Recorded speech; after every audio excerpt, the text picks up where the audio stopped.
Brought to you by NBC bearing, भारताची पहिली bearing उत्पादक। राहुल गांधी हे निवडणूक आयोगामध्ये झालेला भ्रष्टाचार मीडिया पुढे मांडतात, जेव्हा की न्यायालय व्यासपीठ हे कायदेशीर बाब आहे, उपलब्ध आहे, जेव्हा निवडणूक आयोगाच्या विरोधात तुम्हाला बोलावं लागतं। जनतेपुढे मीडिया पुढे प्रेझेंटेशन देऊन जर तुमच्या गोष्टींमध्ये तथ्य असेल तर तुम्ही पुराव्यानिशी न्यायालयासमोर मांडलं पाहिजे। आता तुम्हाला इलेक्शन कमिशनमध्ये विश्वास नाही, तुम्हाला न्याय व्यवस्थेमध्ये विश्वास नाही, मग आता मला असं वाटतं की त्यांना देशाच्या कुठल्याही व्यवस्थेवर विश्वास नसेल तर आपल्याला परदेशातून जिथलं तिथलं त्यांचा उगम आहे तिथून एखादा जज, तिथून एखादा इलेक्शन कमिशनचा अधिकारी परदेशातून विदेशातून आणून जर बसवला तर कदाचित त्यांचा विश्वास बसेल, असं माझं ठाम मत झालेलं आहे। आता ज्या गोष्टी पोलीस चौकशी अधीन आहेत, पोलीस चौकशी अधीन राहून या सगळ्या गोष्टी केल्या जातील, त्या बाबतीत मी बोलणं संयुक्त नाही। तो जिल्ह्याबाहेरचा प्रश्न आहे। मला इतर लोकांसारखं जिल्ह्याच्या बाहेर लुडबुड करायची सवय नाही। जे जिल्ह्याबाहेर फिरत होते, काही लोक 500 मतांनी आले, काही लोक 500 मतांनी गेले, त्यामुळे त्यांच्यावर टीका टिप्पणी करण्यापेक्षा मी आवर्जून या सगळ्या देशाच्या आणि राष्ट्राच्या आणि महाराष्ट्राच्या पुढाऱ्यांना सांगतो की जे जिल्ह्यात आहे पण महाराष्ट्राचं पुढारी व्हायला इच्छा ठेवतात, बाबांनो पहिलं आपल्या तालुक्यात तुमची काय परिस्थिती त्याचा अभ्यास करा।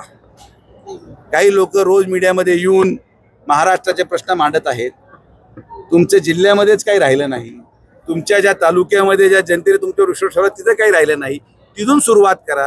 ग्रामपंचायतीचे प्रश्न मांडा, पाण्याचे प्रश्न मांडा, ते बाजूला ठेवून महाराष्ट्र आणि ट्रम्पवर आणि अमेरिकेवर चर्चा करतात, हेच हास्यास्पद आहे। पण ठीक आहे, काही हरकत नाही, त्यांनी ट्रम्प आणि अमेरिकेची चर्चा करावी।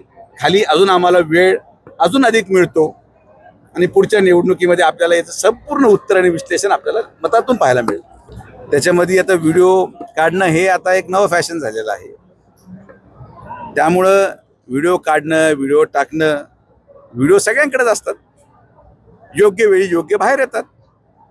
आता हे लोक घाई गडबड करून हे पिक्चर कधी रिलीज झाला पाहिजे याला पण काळ मर्यादा पाहिजे, वीकेंडला रिलीज झाला पाहिजे, 4-5 दिवस सलग सुट्ट्या असतात तर पिक्चर जास्त हिट होतो।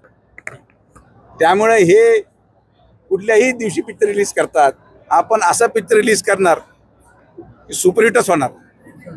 लवंगी फटाके आपण फोडत नाही, आपण डायरेक्ट अणुबॉम्ब टाकतो, हे तुम्हाला त्या इंडिया आघाडीच्या बैठकीमध्ये मी सकाळीच एका मीडियाच्या माध्यमातून पाहिलं की माननीय उद्धव साहेबांना फार पाठीमागची खुर्ची दिली गेली होती।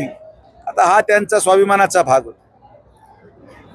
जे लोक हेच ज्या 4थ्या आणि 5व्या रांगेला यांना जागा मिळाली, हेच माननीय शिंदे साहेब एका फोटोमध्ये दुसऱ्या रांगेवर जेव्हा उभे होते तेव्हा प्रेस कॉन्फरन्स घेऊन शिंदे साहेबांची किंमत काढत होते, आणि आज हे तरी शिंदे साहेब दुसऱ्या रांगेत होते तरी आणि प्रधानमंत्र्यांच्या पाठीमागे होते।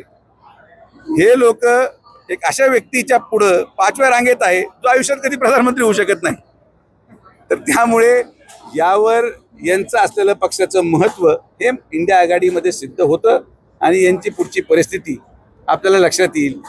Brought to you by NBC bearing, भारताची पहिली बेअरिंग उत्पादक।